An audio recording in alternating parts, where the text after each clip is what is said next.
Hey, so first I'm going to give a quick overview for everybody that's in the room with us here tonight, and then I'm going to provide some technical instructions for those that are joining us on Zoom.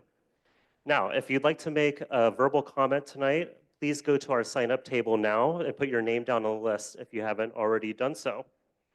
We're going to call on you to provide your comment in the order that shows up on our list.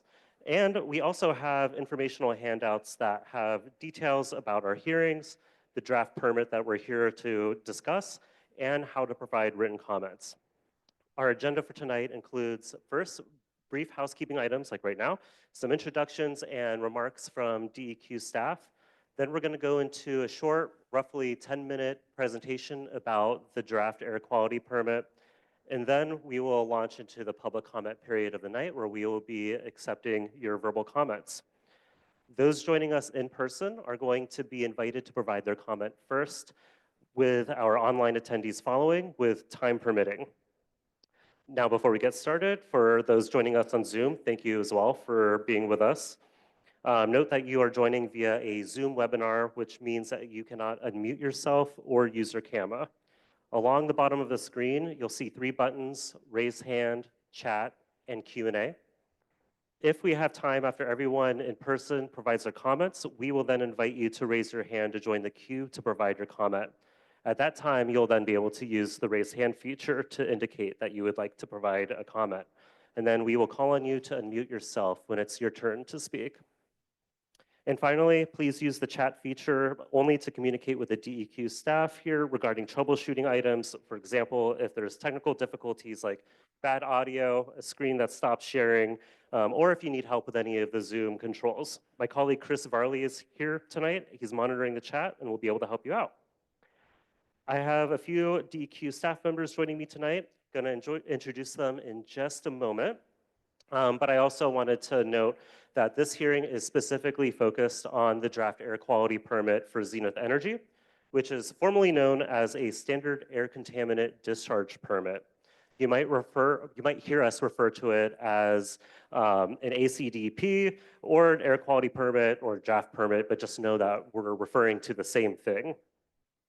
DEQ held informational meetings last year about the different ways that the agency regulates Zenith. You can find resources from these meetings, including recordings, presentation materials, and written answers to questions asked by community members on our Zenith webpage, which the link is available on those informational handouts we had at the front desk and in the Zoom chat. DEQ updates this webpage regularly, so you can find the information you need to know about DEQ's oversight about that facility on that page. And the presentation recording and materials from tonight will be uploaded to that webpage within the next day or two. Now, before we get to our first speaker, I would like to acknowledge any tribal government representatives or other elected officials that are joining us tonight. Thank you very much for being here. Okay, so now I'm going to introduce our first speaker, Christine Svetkovich, who is DEQ's Northwest Region Administrator, who will now talk about the process for this evening. Thank you, Michael. Is it on? Okay. Welcome, everyone, and thank you so much for taking the time to be with us tonight. As Michael mentioned, my name is Christine Svetkovich, and I'm DEQ's Northwest Region Administrator. I know there are many people here and that are not here that are very interested in this permit, this draft permit, and DEQ's work on it. And I understand how important this is to folks that are joining us tonight, and that many of you have been involved for a very long time. I truly appreciate you being here. My colleagues with me this evening are, and folks are, if you could just raise your hand so folks can see, David Greiver, who's our air quality permit writer, Lisa Ball, one of our air quality managers in Northwest Region, Lauren Wertis, who's our communications manager, Chris Varley, one of our public affairs specialists. We have Susan Mills and Jennifer Flint, who are also on our public affairs team that are up in the lobby, as well as Audrey O'Brien, one of our managers in Northwest Region. We have Mike Hortenhoff, who's our hearings officer this evening, and then Michael Locke, who you just met. A couple specifics. As you know, we are in the public comment period for the draft air quality permit for Zenith Energy, and we'll be recording your verbal comments for the record tonight. We also have a virtual public hearing this Thursday, May 15th at 6 p.m. If you would like to provide comments verbally, please only do that at one of these events. Repeating comments reduces the time others have to be heard, and we want to hear from all of you. It is truly wonderful to see so many people here tonight to engage in this air quality permitting process. I really appreciate the color and the energy that you all have brought in the room tonight. If we run out of time before we can hear all of the comments in the room, please attend our Thursday virtual hearing or submit a written comment by 5 o'clock on Sunday, June 15th. All comments are evaluated equally, whether you speak this evening, Thursday evening, or submit comments to DEQ in writing. If you have any questions about the draft permit that are not covered in the presentation tonight or in the information online, please share them with us by submitting the online question form we created. Our handouts have a QR code and a URL to the form, and the link will be put in the Zoom chat.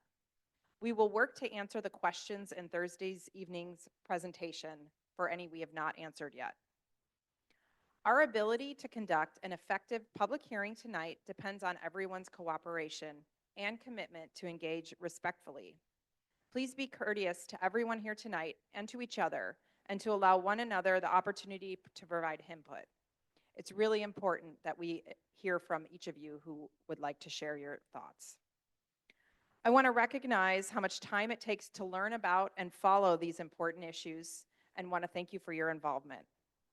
I also want to emphasize that your comments and perspectives are very important to us as we continue our work. I'm going to turn it over to David Greiver to talk right now about the draft air quality permit.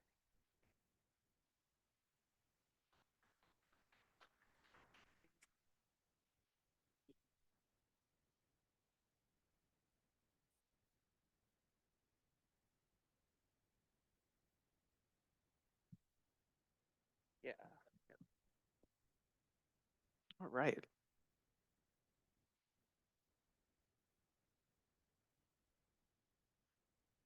All right, let me get to the presentation. Here we go. Hi, everyone. As I was introduced earlier, my name is David Greiver. I'm with DEQ's Northwest Region Air Quality, Permit Writing and Inspecting. And today we're here to talk about the draft Zenith ACDP. To start with, just want to go over the most basic question. What is an ACDP? In simple terms, it regulates a stationary source of emissions. Specific emissions that we regulate include the criteria pollutants, which are particulate matter, carbon monoxide, nitrogen oxides, sulfur dioxide, and volatile organic compounds, or VOCs. Hazardous air pollutants, which are a list of 188 compounds designated by the US EPA. And toxic air contaminants. This is a suite of over 600 compounds designated by Oregon DEQ's Cleaner Air Oregon program. Outside the scope of an ACDP are things such as mobile sources, including trains, trucks, barges, location and land use, such as where a facility may be allowed to build or operate, and any type of off-site production or end use of products that are handled by the stationary source. So Zenith is located in the Linton neighborhood in Northwest Portland. The three red shapes indicate locations where Zenith has emissions generating activities. The largest area to the south contains Zenith's storage tanks, rail racks, and truck racks. The two areas to the north are the Chevron and McCall docks, which Zenith utilizes for marine loading. In addition to the generating activities that are located in these shapes, there are also several pipe segments that are used to convey materials between the different segments. What does Zenith do? In a nutshell, they receive, store, and ship liquid products. Receipt and shipping is handled via truck, rail, marine vessel, and pipeline. The product is stored in storage tanks. Currently, Zenith is handling liquid products. Fossil fuels that they handle or propose to handle currently include crude, jet fuel, gasoline and diesel, and renewable products include ethanol, renewable diesel, biodiesel, and renewable naphtha. Zenith currently is operating under a Title V air quality permit, and they're proposing to transition to an ACDP. This is a list of the emission-generating activities on site at Zenith. The main source is going to be the storage tanks. There are also emissions generated from product receiving and shipping. Several combustion units on site also produce emissions, including boilers, engines, and the vapor combustion unit, which is the control device for marine loading. Piping and conveyance of materials can generate emissions. There is an oil-water separator on site. And also there are miscellaneous solvents and chemical usage, which can be used for things like routine maintenance or repair. So as part of the transition from the Title V to the ACDP, there are some very distinct changes. First, new equipment is being included in the ACDP, which was not present in the Title V permit. That includes the vapor combustion unit, some of the marine loading activities, and the emergency engines that are on site. Additionally, Oregon had several regulation changes since the Title V permit that are being incorporated into this ACDP, including in 2015, particulate matter emissions and opacity limitations were revised. In 2022, the state got rid of generic plant site emission limits, so now all plant site emission limits are site-specific based on the source's proposed potential to emit, or maximum emissions based on capacity. And fine particulate matter and greenhouse gases became regulated pollutants. There have also been changes at the federal level. The changes being incorporated into this ACDP include federal rules for engines, which were initially promulgated in 2006 and 2004, and federal regulations for gasoline distribution facilities, which were initially promulgated in 2008. In addition to units, there are permit changes. Again, plant site emission limits are being revised. The asphalt refinery emission units are not included in the draft air contaminant discharge permit. As part of the LUX received by the facility, those are not to be included in the ACDP. There are updated storage tank requirements. As I had mentioned, the engine requirements are being incorporated into the permit.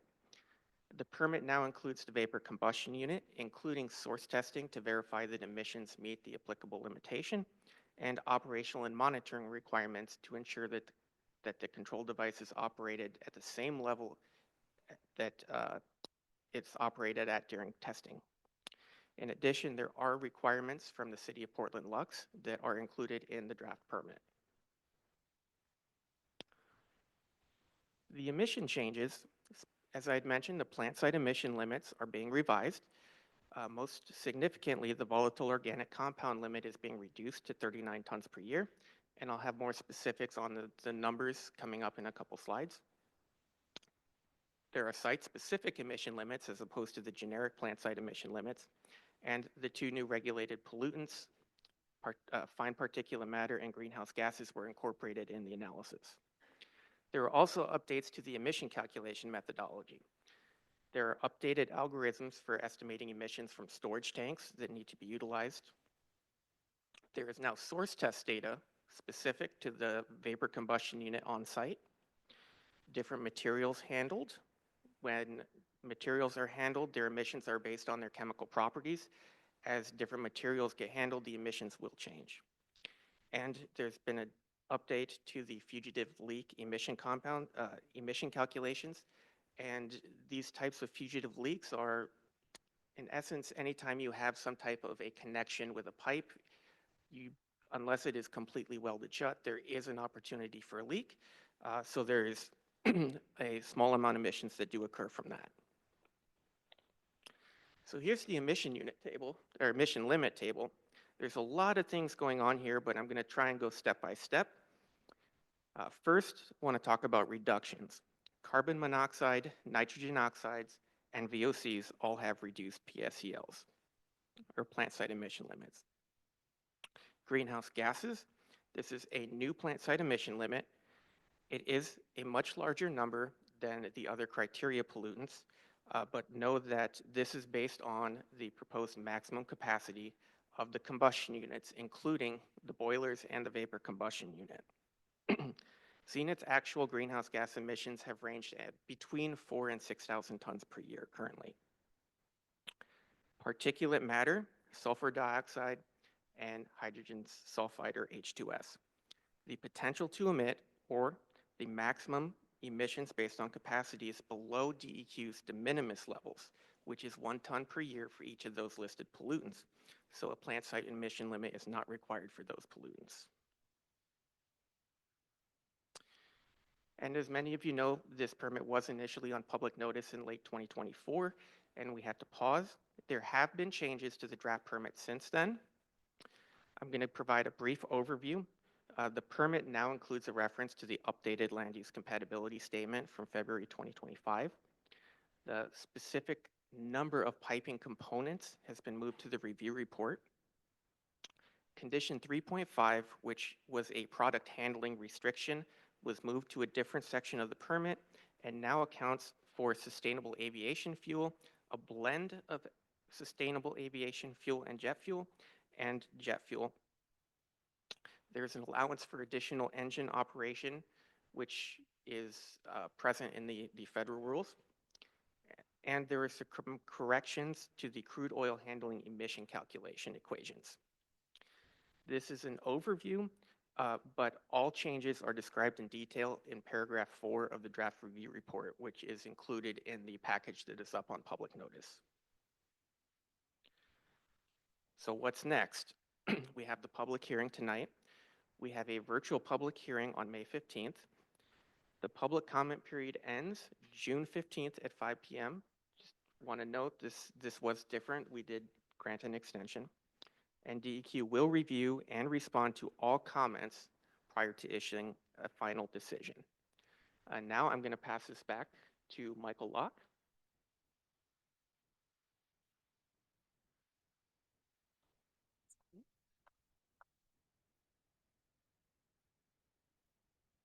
Great. Thank you. Oh, yep, it's still on. Thank you, David, for that presentation. So we're now going to move into the official public hearing part of our meeting tonight, where we're going